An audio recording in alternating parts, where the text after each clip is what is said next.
فاسألوا أهل الذكر إن كنتم لا تعلمون. أنفسنا ومن سيئات أعمالنا من يهده الله فلا مضل له ومن يضلل فلا هادي له وأشهد أن لا إله إلا الله وحده لا شريك له وأشهد أن محمدا عبده ورسوله. Rabbi shrah li sadri wa yassir li amri wahlul 'uqdatam min lisani yafqahu qawli, amma ba'd. Alhamdulillah, kita meneruskan pengajian. Malam ini kita baca baliklah ayat 102 tu. Baru lupa baca bahagian kedua ni. Muka surat 63. Betul kan? Ayat 102 surah Ali Imran. Kita baca, semoga Allah memberi kefahaman serta memberi taufik untuk kita beramal dengan ayat-ayat Allah Subhanahu wa taala, insya-Allah. A'udzu billahi minasy syaithanir rajim. Bismillahirrahmanirrahim. يا أيها الذين آمنوا اتقوا الله حق تقاته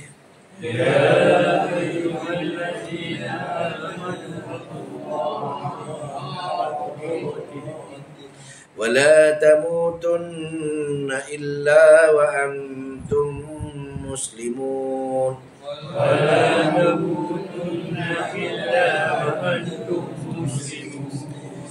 واعتصموا بحبل الله جميعا ولا تفرقوا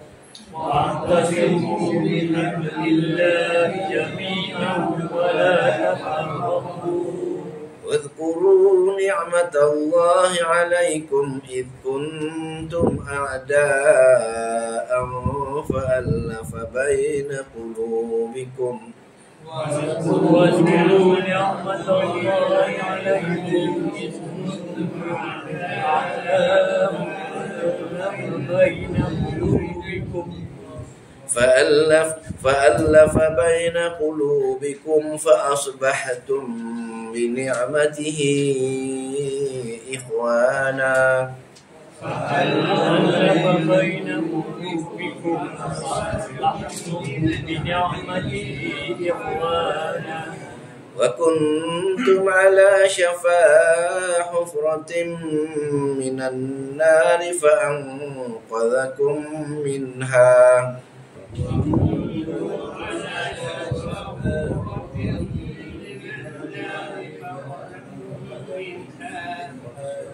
كذلك يبين الله لكم آياته لعلكم تهتدون.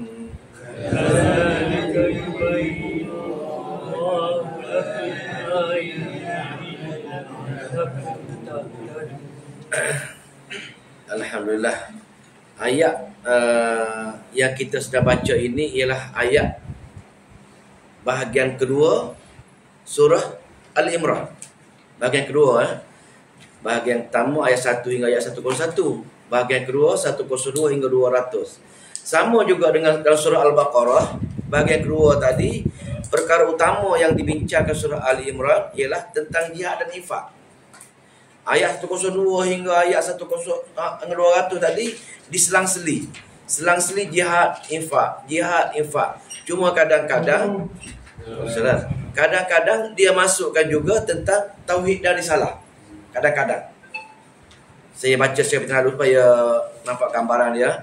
Ayat 102 hingga 129 jihad. 130 hingga, kalau cantik-cantik boleh tanda lah, nak baca. 102 hingga 129 jihad. 130 hingga 139 infak. 140 hingga 179 jihad. 180 hingga 184 infak. Diselang-seli. 185 hingga 186 dia gabung sekali jihad dan infak. 187 hingga 188 dikaitkan dengan risalah, dimasuk risalah. Kan?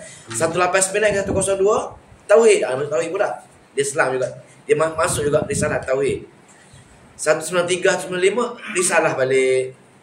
196 hingga 199 jihad dan infak, dan akhir sekali 200 dipanggil khulasah surah. Semua sekali perkara-perkara tauhid, risalah, jihad, infak digabungkan sekali dalam ayat yang ke-200. Dah, ya ayuhan ya allazina amanu sabiru wa sabiru wa itu kan digabung sekali tadi. Kalau kita tengok sedang selit dah jihad, infak, jihad, infak, jihad, infak. Cuma kadang-kadang dia selit dengan tauhid dan risalah. Kenapa? Pasal apa tujuan jihad infak yang begitu banyak Allah nukilkan? Pasal jihad infak ni dia tujuan asalnya supaya pencapaian tauhid dan risalah tercapai. Orang kenal Tuhan, orang kenal Nabi, maka kena berjuang. Untuk berjuang kena ada infak. Maka bila ada jihad dan infak, barulah agama yang ni tauhid dan risalah berkembang besar. Agama-agama itu lah rukun iman. Rekasan rukun iman tadi, 6 rukun iman direkaskan tauhid, risalah, akhirat, kan? Maka digabungkan untuk capai Al-Quran ataupun agama, tak lain tidak bukan menerusi jihad dan infak ini. Itulah, itu ayat yang kita ringkasan dia yang kita akan baca dalam surah Al-Imran ini. Balik semula kepada ayat 102. Sambungan dulu, kita baca sekali atau betul? Tak jelas saya tu.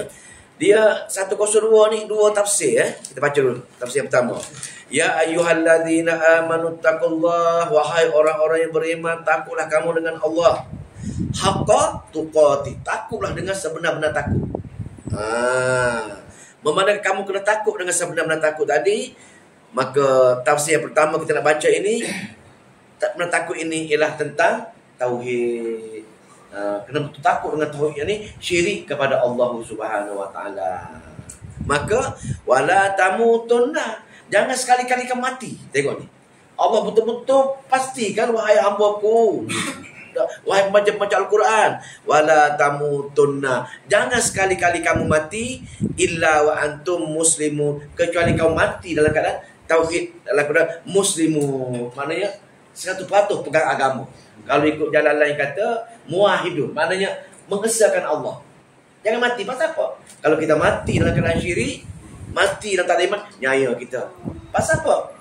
Neraka jahanam selama-lamanya. Hidup cuma 60 tahun, 70 tahun. Tapi menempah kedukaan, menempah nyaya sehingga selama-lama. Lepas tu ayat ni, wala tamutunna, jangan sekali-kali kamu mati, kecuali kamu mati dalam keadaan kamu ahli tauhid, kalimah la ilaha illallah. Ini tafsir pertama, yang ni haqqa tuqatih ini benar-benar takut kepada kesyirikan kepada Allah Subhanahu wa taala. Itu tafsir yang pertama. Tafsir yang kedua, jalan ni pegang tafsir yang kedua ni. Ya ayyuhallazina amanu, wahai orang beriman, ittaqullah, takut dengan Allah, haqqa tuqatih, takut dengan takut yang betul-betul takut. Jalan ni katakan takut betul takut ini boleh dikatakan bab aman, bab syariat. Boleh juga macam tu. Boleh, jalan kata boleh tafsirkan sebagai takut dengan keadaan aman. Tapi jalan lain tekankan, kalau kita takut dengan dalam keadaan aman ni berat sangat. Amal syariat ni maknanya segala yang wajib, segala yang sunat kena buat semua. Tak buat, Allah hancam tadi. Mereka kekal. Itu jalan kata. Maknanya kita kena betul-betul taat. Benda-benda yang sunat, benda-benda yang wajib buat. Benda-benda yang lain kena tinggal. Maknanya jalan kata kena betul-betul buat semua sekali yang Allah suruh. Tinggal semua yang Allah larang. Kalau itu kalau nak definisi amal tadi. Maknanya segala sebenarnya urusan Allah tadi kena betul-betul taat segala-galanya. Suruh taat semua. Tidak sekali dia benarkan, derhaka walaupun sekecil pun tak benarkan. Maknanya setiap suruhan dia mesti kena taat. Yang kedua, setiap perkara mesti syukur semua sekali. Tak dibenarkan sama sekali engkar, kufur nikmat tadi. Dan yang ketiga, semua sekali setiap perkara mesti kenapa? kita mesti kena ingat Allah Subhanahu sepanjang masa. Tak dibenarkan lupa walaupun sesaat kalau amal. Ayat tadi.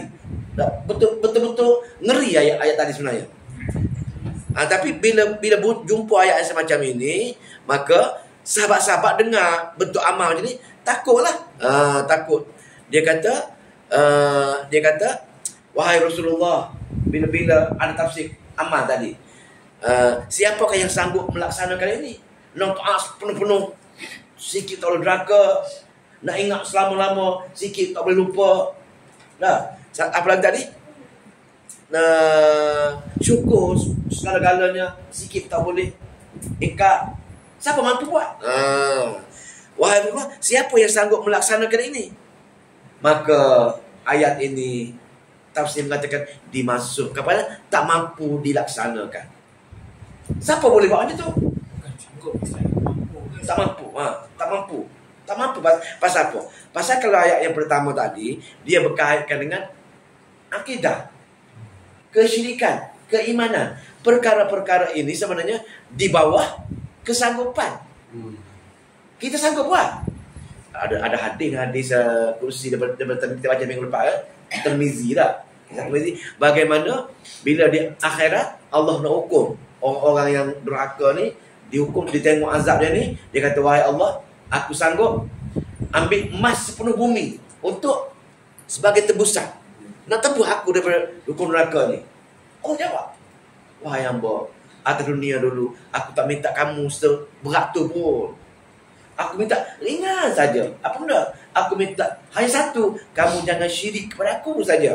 Dia amat-amat senang, amat-amat di bawah kemampuan kamu.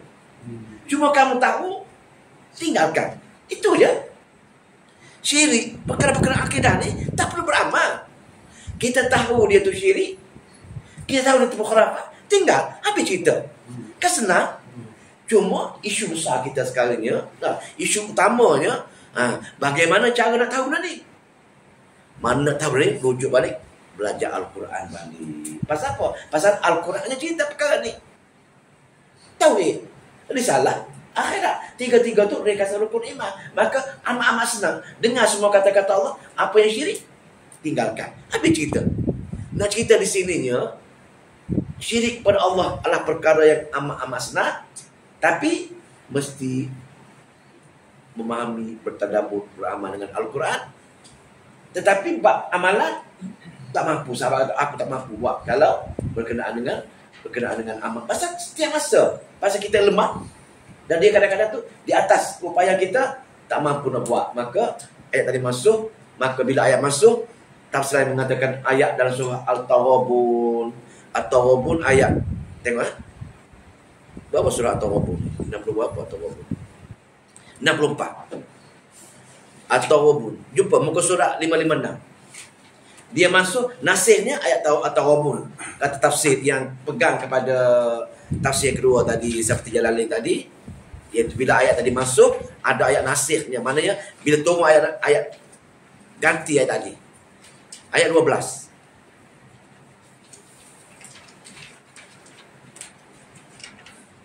Bukan 12, 16, ayat 16. Muka surat apa ni? 557. Muka surat 557.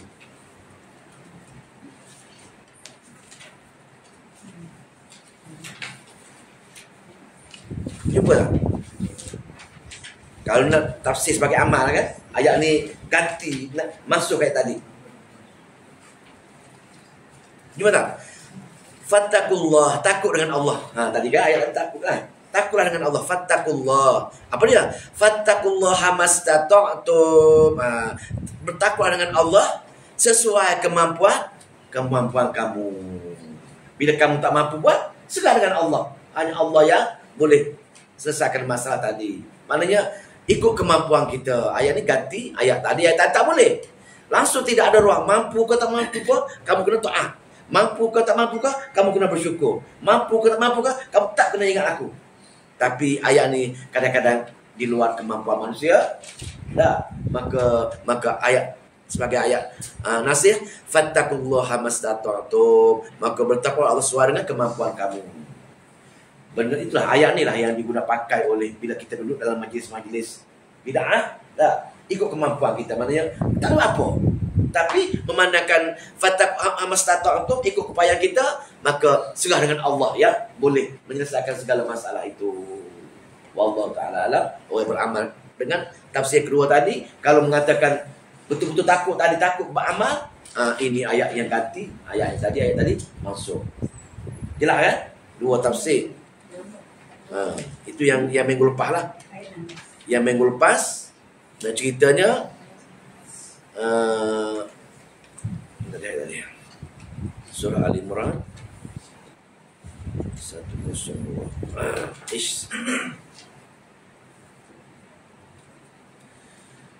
Jawab, ya ayyuhallazina amanu taqullah, takutlah kamu semua dengan betul benar-benar takut. Manakala kita tafsirkan mengikut amal, dimasukkan ganti dengan faham status tadi. Tapi kalau betul-betul akidah tidak ada apa, kita kena macam mana pun kena berusaha meninggalkan perkara-perkara syirik dan barulah kita boleh mati. Nak mati pun mati dalam tauhid. Bila mati dalam tauhid, insya-Allah kita ahli syurga ketika itu. Pasal nak jadi ahli tauhid, Allah kata senang sekali. Amal mereka belajar, kamu tahu kata-kata benda yang aku larang, yang kaitan dengan syirik tadi, kamu tinggalkan. Habis cerita, maka selesai masalah. Kita mati dalam kalimah mengesahkan Allah dalam ibadat kita, insya-Allah. Boleh? Nampak terang kan?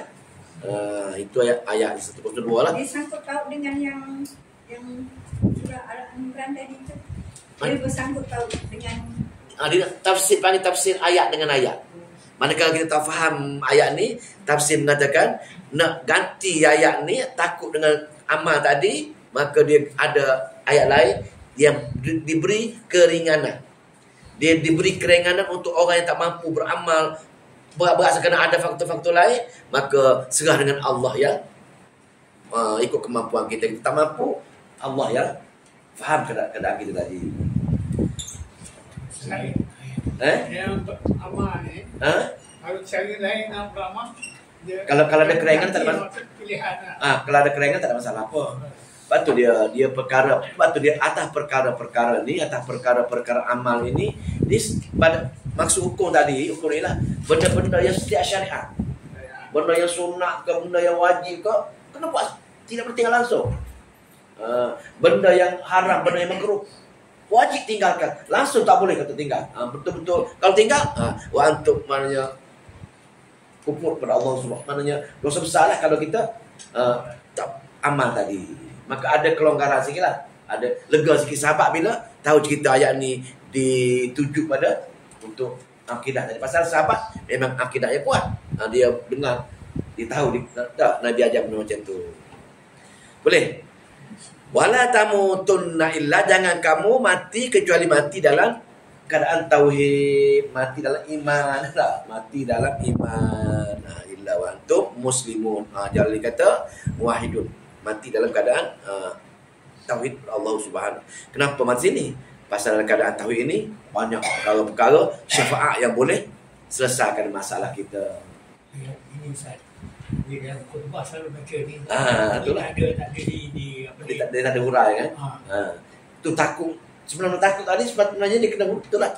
Dia takut tadi masa ayat ni, takut dua-dua tafsir, tapi kalau tafsir kedua dia masukkan tingkat lain, tapi yang pertama tadi itulah yang majoriti tafsir telefon, dia lebih pada yang pertama tadi, pada akidah. Akidah. Jadi bagaimana cara? Bagaimana cara supaya kita mati dalam tauhid? Bagaimana cara supaya kita betul-betul takut kepada perkara-perkara syirik ni? Bagaimana cara? Allah hurai ayat selepasnya 103. Macam 103 tengok tu baru nak mula balik lah.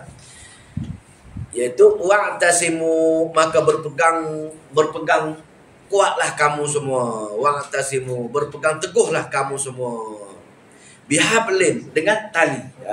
Tali. Dengan tali. Bihablillah, dengan tali Allah. Ni ayat 5 kisah ni kan. Kisah ayat wa'tasimu bihablillah. Popular ayat ni. Orang-orang politik pun dia nak pujuk ni, dia baca ayat ni. Wa'tasimu bihablillahi jami'a, dan berpeganglah teguhlah kamu semua dengan tali Allah kesemuanya. Apa dia tali ni? Tali ini pun dua tafsir. Tali ini dua tafsir. Tafsir yang pertama, tali ini ialah agama. Tali. Yang kedua, Al-Quran. Dua tu je. Hadis tak termasuk. Pasal hadis dia ada pertelikan ulama, apa tu dia punya dipanggil apa tu? Khilaf. Lepas tu dia ada 4 mazhab. Berbeza-beza pendapat. Kalau Quran tiada khilaf. Semua sekali satu. Lepas tu kena pegang betul-betul. Maknanya berpeganglah kamu semua kepada agama yang berteraskan Al-Quran. Tadi kena gabung dua-dua. Berpeganglah kamu kepada agama Allah pun boleh. Berpeganglah kamu kepada Al-Quran pun boleh. Berpeganglah kamu kepada agama yang berteraskan Al-Quran pun boleh difahami juga. Benda-benda macam tu. Berpeganglah kamu dengan agama Allah. Berpeganglah kamu dengan Al-Quran Allah. Berpeganglah kamu dengan agama Allah yang berteraskan Al-Quran Allah. Jami'ah semuanya. Kalau kamu nak mati dalam iman, kalau betul-betul takut tadi, apa tu cause tadi, kamu takut itu, kena buat ini. Ini saja ubat dia. Kalau mulut saja kamu baca apa tu, ittaqullah haqqa tuqatih, baca itu, tapi tak pegang dengan Al-Quran, tiada nilai. Allah kata, nak takut dengan Allah, nak pasti kamu selamat mati dalam keadaan tauhid, satu cara saja, iaitu wa'tasimu bihablillahi jami'ah. Semua sekali kamu kena pegang kepada agama yang berteraskan Al-Quran. Ataupun tafsir yang kedua, berpeganglah kamu kepada Al-Quran kesemua sekali. 114 surah, semua sekali kamu wahai hamba, peganglah 114 surah. Jangan tinggal walaupun satu ayat dalam surah-surah tersebut. Hilang gerak. Semua sekali kita kena pegang Quran. Semua sekali kita dalam Quran tadi 6,200 ayat tadi mesti kena ambil semua. Kegagalan kita tinggal satu, takut-takut perkara tadi, perkara akidah tinggal satu, maka kita syirik kepada Allah, maka illa wa antum muslimun tak capai tadi. Kita mati dalam keadaan syirik kepada Allah. Masya Allah, ayat ni gerung lah. Pasal orang yang tak mengaji Quran, tapi dia tak kisah. Tak apa pun dia tak. Kita nampak pasal kita mengaji, tak bagi tahu. Orang tak mengaji dia tak apa lah. Pasal bila orang tak mengaji, dia dalam bentuk satu hukuman untuk dia. Hukuman, dia buat perkara-perkara yang bercanggah dengan Al-Quran dan Sunnah ni. Tak apa. Dia tak kisah. Benda baik dia kata. Pasal apa? Itu bentuk hukuman sebenarnya. Bentuk hukuman kepada Allah kerana kamu jauh dengan Al-Quran, dengan kitab aku biarkan kamu dalam keadaan semacam itu. Walau bijak macam mana, hebat macam mana pun, tak nampak. Perkara paling senang pun, tak nampak. Perkara bid'ah paling senang pun, dia tak nampak. Pasal apa? Allah. Bentuk hukuman Allah. Pasal dia, Al-Quran. Bukan yang sebenarnya dia ambil tadi. Kalau itu Ustaz, itu jadi kayu pokok bagi diri kita lah. Pokok kita. Pasal yang benar ialah berdasarkan kumpulan-kumpulan yang benar berdasarkan dalil dan bukti. Satu kumpulan lain benar juga tapi bukan dalil dan bukti. Dia ada. Dan surah Asyura kita belajar dulu dah. Asyura. Dia kata kami ada bukti. Kami beramal dengan sekian-sekian. Kami berakidah sekian-sekian. Kami ada kitab-kitab kami ada nyatakan. Allah jawab. Kitab kamu tadi bukan Al-Quran, bukan kitab aku. Kalau kamu rasa kitab kamu betul, pergi jumpa punya kitab lah. Mati nanti. Allah jawab. Surah Asyura. Kita belajar dah ni. Amin yang berapa tadi. Maknanya kesalahan mereka kerana mereka berdasarkan dalil dan bukti yang tak sahih dan tak soreh. Berdasarkan kitab-kitab mereka yang entah daripada mana mereka ambil tu, mereka berdasarkan itulah mereka katakan dalil dan bukti. Tanya dia, kita ada bukti, dia kata. Bukti tu nenek mereka ke bukti mimpi, berbagai-bagai betul lah. Itu Masya Allah. Dia kata ni surah semua kena baca. Kena. Lepas tu kita buat, kena baca semua Quran, dia kena baca semua. Baca satu bab, faham satu bab, beramal satu bab. Apa lagi? Istiqamah satu bab. Semua sekali berkait, lagi teruk, lagi payah. Sebab tu berjuang. Sebab tu nak masuk syurga ni kena berjuang. Berjuang ni berjuang ni. Wa'tasimu bihab. Kena berjuang ni, maknanya dengan Quran ni kita berjuang betul-betul. Kalau betul-betul nak masuk syurga. Pusing ke mana pun Quran. Kalau gitu kan datang pengajian pun istiqamah ya. Istiqamah hingga mati. Kita kena mati hingga mati baru boleh stop. Sebab tu watawasaw bil haqq watawasaw bis sabr. Berpesan-pesan dengan kebenaran. Yang ni Quran benar tadi. Dan sabar dalam berpesan-pesan tadi hingga mati, sabar tadi. Kalau tidak kita rugi. Pasal merugi. Takut illa wa antum muslimun tadi. Pasal-pasal yang kau mati. Kecuali mati dalam keadaan tauhid tadi. Yang kita mati tak? Dah kita Allah buat berat. Tanggungjawab kita amat berat sekali. Boleh maknanya semua sekali, sama ada semua Quran ataupun semua kita kena pegang Quran ni. Kena pegang dengan tali Allah. Ada 3 perkara lah tadi. Tauhid, risalah dan akhirat tadi. Pasal itu agamanya. Kan? Agama ni rukun iman. Rukun iman tadi direka oleh tauhid, risalah, akhirat. Wala tafarraqu, dan jangan kamu berpecah, jangan kamu bercerai, jangan kamu berpecah. Jangan kamu ayat ni sebagaimana kita cerita dulu, dia 5-6 ayat kebelakangan ini dia cerita bab satu golongan di Madinah, golongan Aus dan Khazraj. Ini golongan ni. Golongan ini yang masuk Islam. Golongan ini pada zaman dulu lah. Di masa di Yaman sana dia lari di Madinah. Lari duduk sini. Dia orang miskin, dia orang mutawaruk semua sekali. Dia bekerja dengan orang Yahudi. Bila Nabi masuk, dia satu perang besar. Ingat 2 tahun ke 3 tahun sebelum Nabi hijrah ke Madinah. Dia tahu tak? Perang Mu'az kan? Perang tu kan? Perang Mu'az. Nama tak ingat nama tu. Perang tu lah, perang paling besar di Madinah. Maknanya Aus, Khazraj, Yahudi pun campur tangan, bahan semua itu berapa besar. Sebelum Nabi hijrah tadi. Perang Mu'az kata? Mu'az. Betul lah. Mana golongan, jadi bila Nabi pindah, mereka terima Islam dan mereka bersatu. Bila mereka bersatu, orang Yahudi tadi cuba tarik balik mereka ni supaya bercerai-berai. Buat berbagai-bagai propaganda. Kita belajar minggu lepas kan? Berbagai-bagai propaganda di mana mereka mengatakan membuat kesamaran tentang Nabi, mereka membangkitkan asal-usul Aus Khazraj ni. Dulu dia kata sekian-sekian kamu, dia ini pula kata dia laga-lagakan supaya mereka berperang kembali. Itu ayat dah kisah 2-3 ayat belakang ni. Nak faham tu? Dia berbaik semula. Maka Allah pesan pada mereka ini supaya jangan berpecah lah. Dah terima Islam dah, jangan berpecah belah lagi lah. Elok-elok dah pegang Quran betul-betul. Ini yang dipesan pada golongan supaya faham. Boleh? Wazkuru ni'matallah. Wazkuru, dan ingatlah. Apa tu? Kenangilah. Apa dia? Ni'matallah, nikmat-nikmat Allah yang Allah beri kepada kamu. Dahulu kamu dalam keadaan bergaduh, orang bunuh, tak pernah aman. Sekadar bersatu, maka ingat-ingatlah. Pasal Allah yang cantumkan kamu dengan cara mana?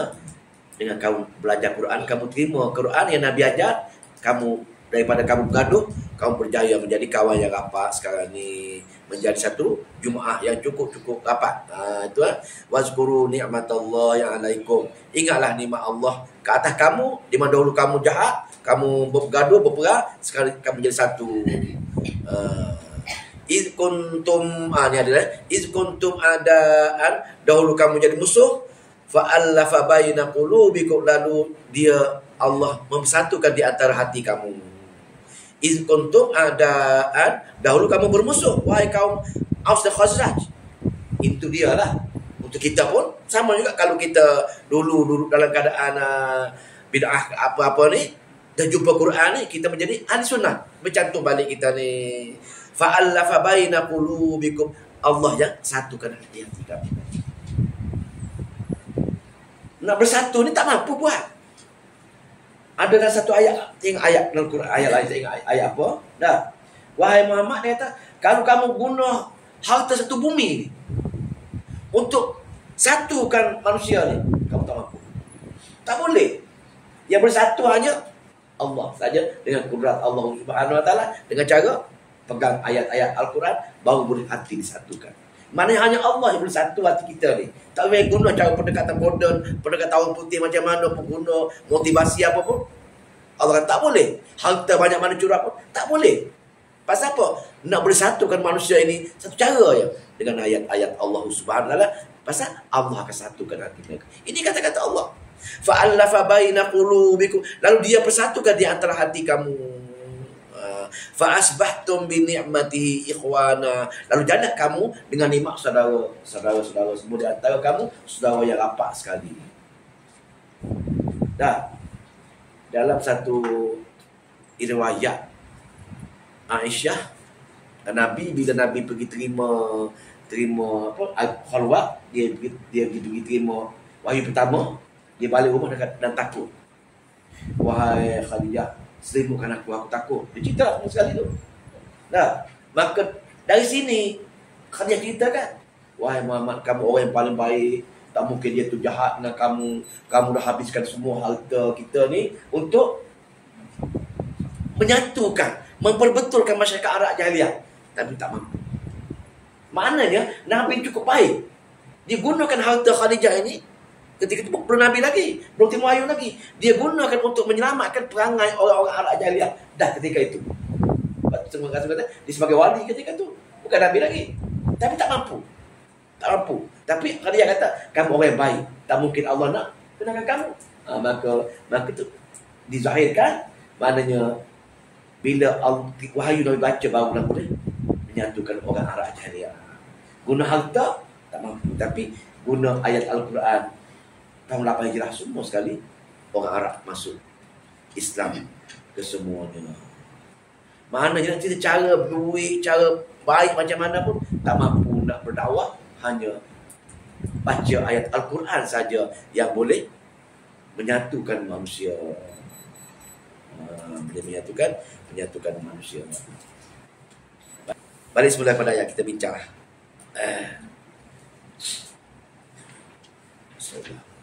Ayat berapa tadi? Ayat 103.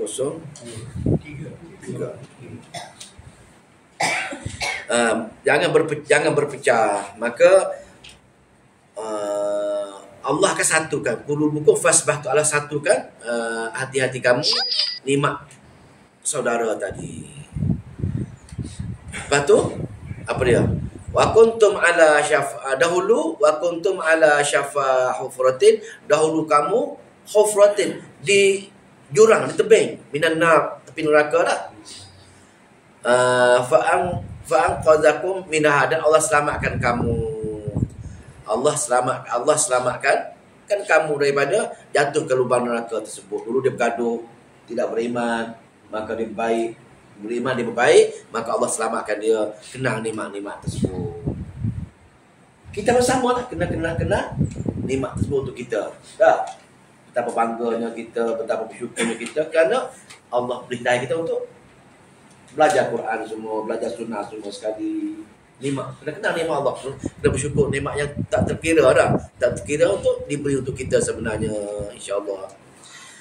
Lepas tu Allah selamat kita. Kalau baca dulu ayat kita dah. Kalau baca dulu di tebing hidup dengan bid'ah, hidup dengan khurafat, di tebing jurang neraka sebenarnya. Fa anqazakum minha, selamat kita semuanya. Kadzalika, demikianlah yubayyinu Allahu, Allah yubayyinu, menerangkan kepada kita semua, laku bagi kamu apa dia, ayat-ayatnya. Mana ceritanya hebatnya Allah Subhanahu Wa Taala, dia cerita ayat-ayat, kita baca ayat-ayat dia tu, itulah nikmat yang besar yang Allah bagi kepada kita. Menerusi ayat-ayatnya, kita bertukar di jurang neraka kepada ahli syurga ni. Maka yubayyinullahu lakum ayatihi, maka Allah dengan ayat-ayatnya kepada kita semuanya, kita baca, kita faham ni, la'allakum tahtadun, agar diberi hidayah dengan ayat-ayatnya ni. Ayat yang kita baca, kisah-kisah ni, bagaimana Allah menyatukan di antara kita, belajar ayat-ayat Allah dengan ayat-ayat Allah. Rupa-rupanya petunjuk hidayah. Semoga kita dapat hidayah daripada ayat-ayat Allah ni. Boleh? Pegang betul-betul dengan Quran. Maka itu akan menyatu kita menjadi untuk orang tadi baik semua sekali, tahu semua sekali, bersatu padu. Maka nikmat yang besar kita bersaudara, maka itu nikmat yang paling besar untuk kita sebenarnya. Dan dengan ayat ini kita mendapat petunjuk. Sikit lagi. Lepas tu bagaimana kalau golongan-golongan Aus Khazraj tadi tidak bergaduh sama sendiri, terpedaya dengan bismillah, bisikan-bisikan Yahudi, bisikan-bisikan Nasara. Bagaimana keadaan dia? Maka Allah tegur golongan-golongan ini. Tegur golongan yang dapat nikmat, yang ahli syurga. Allah tegur dia, hati-hati. Kamu jangan terikut dengan PL Yahudi, PL Nasara tadi. Pasal mereka hanya nak memecah belah dengan kamu je. Mereka akan berusaha supaya kamu terkeluar kufur daripada agama yang berdasarkan Al-Quran tadi. Kalau tidak, kamu akan jadi mereka. Menjadi orang Nasara, menjadi orang Yahudi, ada kitab, tapi mereka tak berusaha nak memahami kitab, menyebar kitab mereka. Perang kitab mereka akan menjadi kufur kepada Allah Subhanahu Wa Taala. Maka setiap lapisan setiap Nabi berkutuk bangsa Yahudi, Nasara kerana ada kitab, tapi tidak guna kitab untuk menjadi orang yang beriman. Sama orang Islam pun. Kita ada Al-Quran.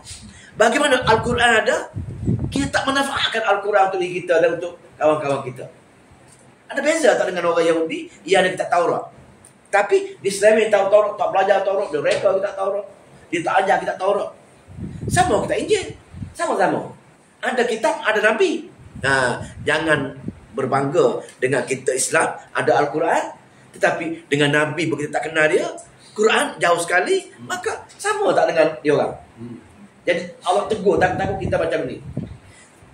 Takut orang Islam pun sama dengan orang Yahudi, sama orang dengan Nasara, ada kitab, ada Nabi, tapi dihumban ke dalam neraka Jahannam. Tak nak yang tu. Jadi Allah tegur ayat. Tengok wal takum minkum, dan wahai hamba, wahai baca Al-Quran, wahai orang Aus, orang Khazraj, atau wahai orang baca Quran semua, wal takum minkum, hendaklah menjadi minkum, daripada kamu, ummatun, satu umat. Tengok ni. Ayat ni lagi gerung untuk kita ni. Teguran keras. Teguran untuk membina berkeras, teguran untuk orang Aus Khazraj, teguran orang yang suruh menjadi umat. Cara mana jadi umat? Ni, nak menjadi umat yang beriman, nak jadi umat yang semasa tadi, umat yang mati dalam tauhid tadi. Satu dia kata wal takum minkum ummatum, apa dia? Yad'una ilal khair. Ni petang ni. Maknanya yad'u, menyeru, memanggil, berusaha ilal khair, kepada kebaikan. Maknanya dua tafsir ni. Minkum, min ni satu lagi, min semua sekali dipanggil tak ingat istilah dia lah. Satu lagi min separuh atau semua sekali, kullu ataupun sebahagian. Maka di sini kalau kita terjemahkan semua sekali atau kita ambil sebahagian, maknanya wal takum minkum ummatun, danlah kamu menjadi sebahagian daripada umat, yad'una ilal khair, yang menyeru kepada kebaikan. Sebahagian lain lagi jadi fardu kifayah, yang satu separuh ni betul-betul berdakwah, menyeru kepada kebaikan. Apa dia menyeru? Yad'u ni apa dia? Maknanya kita kena, apa dia khair? Khair kebaikan, yang di syurga. Apa cara nak pergi ke syurga? Kita kena menyeru untuk Quran dan Sunnah. Maknanya setiap kita nak pasti dapat tauhid mati tadi, Maka tugas pertama kita yang Allah pesan ni mesti menyeru kepada kebaikan. Mana buat tak boleh lah. Menyeru ini apa dia? Kita tafsir seru ni ialah belajar dan mengajar. Ta'lim wa ta'allum. Kena Quran, kena mengajar Quran, belajar Quran. Satu majlis. Sama-sama sunnah ni kena buat macam tu. Kena jadikan budaya belajar dan mengajar. Pertama. Yang kedua, nasihat menasihati. Yang ketiga, tunjuk ajar. 3 perkara tu termasuk yad'una, tafsir kata. Yad'una ini ialah mengajar dan mengajar, nasihat dan menasihati, dan tunjuk ajar. Tunjuk ajar ni paling lemah lah. Maknanya hanya senang saja. Oh, maknanya ada kelas di surau Haji Mahmud. Itulah tunjuk. Pergi belajar sana. Kalau nasihat menasihati perlu kemahiran, perlu ilmu. Maka yang ketiga, belajar dan mengajar perlu lagi ilmu. Maka tiga-tiga inilah kena ada dalam hati setiap orang, setiap ummah yang betul-betul nak pergi ke syurga. Kena menyeru nak pergi syurga. Maknanya tak boleh kita belajar sini untuk kita, tak boleh. Kena ada. Pasal apa kalau tidak? Terbantuk Jumaat. Kalau 10 orang tu, itu ialah sampai 10 tahun.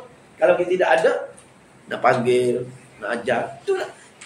Tidak ada usaha nak WhatsApp, tidak ada usaha nak nasihati, tidak ada usaha nak apa tadi? Nak tunjuk ajar. Tak ada benda tu, tiga-tiga tu. Mana mungkin dapat ayat ni? Ayat ni maknanya ini baru kita tafsir yang separuh.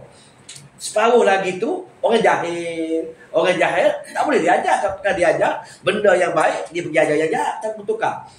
Maka separuh yang jahil tadi pun dia kena balik pada ilmu balik. Baru kalau dia jahil, tak layak masuk syurga. Dia kena belajar juga, pergi mengajar balik. Bersilih ganti tadi. Ini untuk sebahagian. Kalau kita terjemah minkum ini satu golongan lagi teruk. Nyaya kita. Maknanya wal takum minkum ummatum yad'una ilal khair. Setiap kamu mesti menyeru kepada kebaikan, yang belajar, mengajar, nasihat, menasihati dan tunjuk ajar kepada semua kita kena. Dia kait dengan ilmu juga. Mana kait dengan Quran, semua sekali kait tu juga. Fungsi ke mana pun. Pasal nak pergi syurga kena jadi rukun iman tadi, Quran tadi. Okey, tengok dulu ni biar kita tanya aja.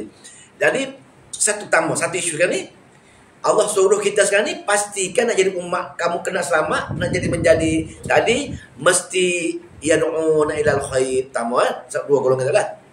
Pertama, yang kedua, ni. Wa ya'muruna bil ma'ruf. Amal ma'ruf. Menyuruh mereka melakukan kebaikan. Maknanya pergi berdakwah. Setiap kita, jiran-jiran kita tu hak kita. Berat ni. Kan? Kalau kita hanya main mengaji tu, okey aku cukup dah mengaji. Datang pergi masjid, semayang, zikir. Tak lepas. Pasal nak suruh bercantum. Bagaimana bercantum? Tidak usah kerja perjuangan. Sebab tu ayat am hasibtum an tadkhulul jannah walamma ya'lamillahu allazina jahadu. Aku tak nampak kamu berjuang pun nak masuk syurga aku macam mana. Kamu tak usah pun nak ajak orang duduk dalam majlis ilmu. Tidak ada kenapa pun ajak kawan-kawan kamu duduk belajar Quran, nasihat dia, cegah. Suruh apa tu ayat murubil galak kepada buat kebaikan, tak ada pun. Dua dah. Yang ketiga, wa yanhauna 'anil munkar, mencegah daripada berlaku munkar. Jahatan kena cegah. Ikut hukum berbagai-bagai kaedah lah. Kena ada amal ma'ruf nahi munkar dan menyeru kepada kebaikan. 3 keadaan tadi, 3 kaedah ni. Setiap kita kena ada 3 kaedah ni, baru boleh pergi menemui Allah. Dia tu ada unsur-unsur syirik, unsur-unsur bid'ah dan keluar. Pasal kita tak ambil ilmu daripada orang. Yang tak boleh. Wa ulaika, itulah mereka yang ada 3 ciri. Itulah mereka. Humul muflihun, orang yang beruntung. Orang yang berjaya. Orang yang mencapai target dia. Ni baru boleh. Maknanya hanya ada ni baru menjadi ahli syurga. Itu je. Mana tak boleh kita berdiam diri jadi agama ni hak mutlak kita je. Boleh ilmu simpan seorang-seorang, beramal seorang-seorang. Tak boleh. Kena usaha juga share dengan orang lain. Quran pun tak banyak tu kena share. Nah, macam saya dengar apa tu? Fitrah budak kecil. Budak kecil apabila dia jumpa benda yang cantik, benda yang pelik, apa tindakan dia? Dia akan panggil kawan-kawan yang mari dah. Tengok naluri. Ini Allah nak ceritakan fitrah budak kecil yang tidak ada dosa ni, dia tengok benda baik, dia akan panggil kawan-kawan, share kawan-kawan dia. Itu fitrah. Fitrah kita tunjuk Quran ni baik, kena share orang ramai. Itulah fitrah. Tapi bila budak besar dah dipengaruhi oleh nafsu berbagai-bagainya, dicuba kontrol dan tu hak dia saja, tak tunjuk ke orang, dia nak hak berbagai-bagai kaedah pasal dipengaruhi oleh luar, faktor-faktor luar. Ini fitrah asalnya, setiap benda baik memang Allah jadikan panggil orang untuk kongsi benda baik tadi.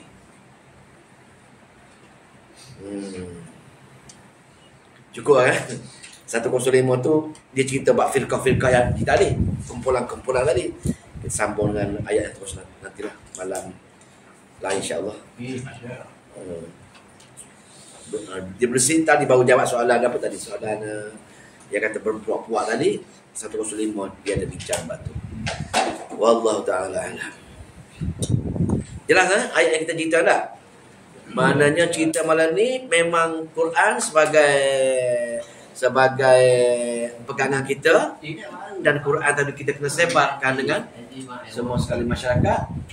Dalam arti kata berikut segala Al-Quran tadi, seru kepada kebaikan tadi dengan menyebar, menasihati belasan Quran tadi, dan juga menyeru kebaikan orang yang beramal dengan Al-Quran, seru kebaikan tadi, dan juga meninggalkan perkara-perkara yang bercanggah dengan Al-Quran tadi, iaitu perkara-perkara khurafat atau perkara-perkara bid'ah tadi. Kita menjadi orang yang amal ma'ruf nahi munkar tadi, supaya itu sajalah untuk kita, bekal kita untuk pergi menemui Allah, untuk sebagai pembantu agama Allah. Sebab kita dah janji dengan Allah dah, wahai hamba-Ku, bantu agama-Ku. Allah sendiri seru kita supaya bantu agama. Bantu agama dah tadi seru kepada kebaikan, amal ma'ruf nahi munkar. Itulah nak bantu Allah. Allah boleh, dia boleh buat semua, tapi Allah nak tengok siapa dia yang berjuang tadi. Pasal orang berjuang ni lah Allah bagi syurga. Allah boleh, semua kita ni satu je, semua ada syurga boleh buat. Tapi Allah tak nak. Dia nak siapa di kalangan hamba Aku ni yang ada sifat ni, yang ada sifat bantu agama Aku, ada bantu agama Aku. Dan benda-benda ini Allah tahu dah, benda-benda bantu agama tadi dari segi akidah tadi memang kita mampu, pasal di bawah kemampuan kita. Cuma yang amal tadi yang agak berat sikit, tapi kita tengok pada kemampuan kita sebenarnya, kemampuan kita setakat mana kemampuan kita untuk amal ma'ruf nahi munkar ni, setakat mana kemampuan berkaitan dengan amal. Tapi satu lagi tu, yang akidah tu jelas, tidak ada pertikaian, pasal itu kemampuan kita semuanya tu. Itu pula jelas, tidak ada perkara-perkara yang boleh didakwa-dakwi katalah. Syaitanirrajim. Bismillahirrahmanirrahim. Allahumma salli wa sallim wa barik ala Muhammad. Allahumma faqina fi din wa alimna ta'wil wa hadina ila sawa'is sabil. Allahumma afiqna lima tuhibbu wa tarda lana ala akhiratana khairun min al-ula. Radina billahi wa rabbil islami dina wa bi Muhammadin nabiyyan wa rasul. Allahumma al-Qur'ana hujjatan lana ya arhamar rahimin wa la taj'al al-Qur'ana hujjatan lana ya rabbal alamin. Rabbana atina fid dunya hasanah wa fil akhirati hasanah wa qina azabannar. Walhamdulillah. Assalamualaikum warahmatullahi wabarakatuh.